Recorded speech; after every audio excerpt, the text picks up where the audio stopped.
All right, let's start. Tell us all about Latchkey Pets. What is this all about, and how'd you get started? Well, we do in-home pet sitting, in-home pet care for folks who have busy lifestyles. About half of our services are more weekly, reoccurring midday visits for dogs when their people are at work or gone for the day. And then the other portion is vacation pet sitting when people go out of town. So we come into the home. The whole purpose is to keep their pets at home where they're comfortable on their normal routine, maybe 3 to 5 visits a day, or we also offer overnights where we actually stay at their home as well. Oh, that's great. Especially, I would imagine too. I just know as a former pet owner and dog lover that as the dog gets older, it's harder to bring them to pet daycare or pet lodging place, and they get set in their ways, and it just makes it so much easier to be at home. Right. And there's lots of pets that do great in those environments. But yes, those older pets or pets with anxiety or pets that just don't do well with other pets, it works out great for them. Especially kitties. Sure. We have a lot of people kind of forget about the cats. Cats don't like to be boarded, right? So it's nice to just let them stay at home and not have to do that travel to the boarding facility. Sure. Awesome. Gina, how'd you get started with the business? So my dad actually started the business a long time ago. He was retired from his job and just put out on his little neighborhood page that he was available for pet sitting. I think he had like 2 clients, and then he decided to go back to work. And at the time, I was a stay-at-home mom with my 2 little bitties. One really had a newborn and a 2-year-old at the time. And one of his clients needed some help. And so he asked me if I could cover the ones he couldn't. And I was like, yeah, that would be fun as long as I can bring my boys, my baby gumballs joining us.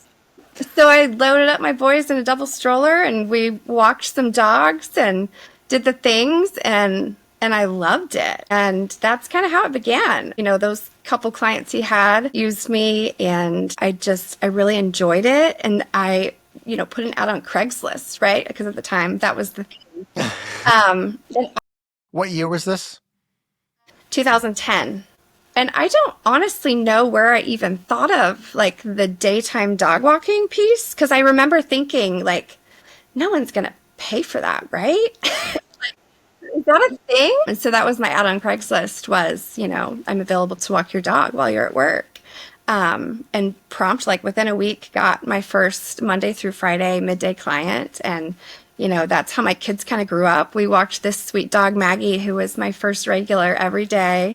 And it was the best, and I just loved it. And it just kept building and growing slowly over time. And then my kids, eventually went to school. And so I was able to really work on it more. Never dreamed that I would be a business owner, right? Let alone a franchisor. Right. My background is, in family and child studies. I was a social worker for, social services before this, but it kind of is a natural fit. I still get to care for pets now instead of families, but I'm still caring for families just in a different way, which is pretty cool. What a great idea. And you get to get paid doing something that you love. I could imagine like in the beginning, like, I can't believe I'm getting paid for this. Yes.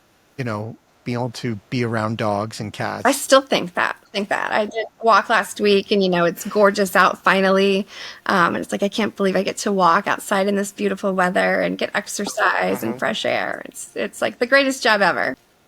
That's great. How far along when you were getting started before like you formalized it and like, okay, it has a company name, Latchkey Pets, and like, this is a real business. How long were you doing it? So the name actually my dad used. That was his name that he came up with. And again, he just had like a couple people. So I wanted to keep that name just because it was his. But really, I would say it was about maybe 2 or 3 years. And that's when it kind of was like, okay, this is actually becoming a business. It was 4 years in when I hired my first team member. So at that point it was, I had to be by the book. That was important to me. So just kept growing and then ended up going through the franchise process in 2019 and sold my first franchise January 1st of 2020. What a time that was. It was possible time, honestly. This business requires people to travel and go to work and go to school for us to have revenue. Right. So that was certainly a rough time for us, but we got through it. And what about your first hire? So you were doing this for how long before your first hire? About 4 years. So yeah, April. At that point, you kind of realized I'm onto something here. This is legitimate now, and I'm paying somebody else to do some work. You're taking on that responsibility now as an employer. How did that feel? Yes, it was exciting. It was terrifying, to trust someone else, right? To represent this thing that I had built and loved so much. And honestly, I had known and thought about, like, I need to hire help. I can't keep doing this. I only have so many hours in the day, right? For probably a year. And then finally pulled the trigger and hired my first team member in April of 2014. First, really I hired two people within a few months, and both of those people are still on my team today. And one of them became my first franchisee, which is super cool. That is great. Yeah. That's great. Tell me, when you brought on these employees, how much of it was the actual processes or the things you wanted them to do versus them understanding the personality of the pet that whose home they were going to? I mean, it's a little bit of both. And to be fair, at that time, I don't think I really had processes in place, because I didn't know what I was doing. I don't have a background in business. I read as many books at the library as I could read to kind of learn. But it was more, let's talk about pet safety, right? That was important to me. I want to make sure everybody kind of knows, how to read body language and to know when you need to back up, right? And when all is good to just go pet or whatever. And really it was more, I wanted to make sure the people I hired were nurturers and pet lovers and reliable, right? Reliable and trustworthy, because we're going into homes where people aren't there. And that's like an intimate thing. And so people have to really trust us. Sure. What did your dad think about you starting this business or taking over from him? He thought it was great. I remember asking him, do you care if I kind of just roll with this? And he's like, absolutely, go for it. And so then he was on my team at one point because he had some extra time and missed it. And so he was on my team and did visits with me, which was pretty fun. And yeah, so it was a good journey for us. That's awesome. So he encouraged it.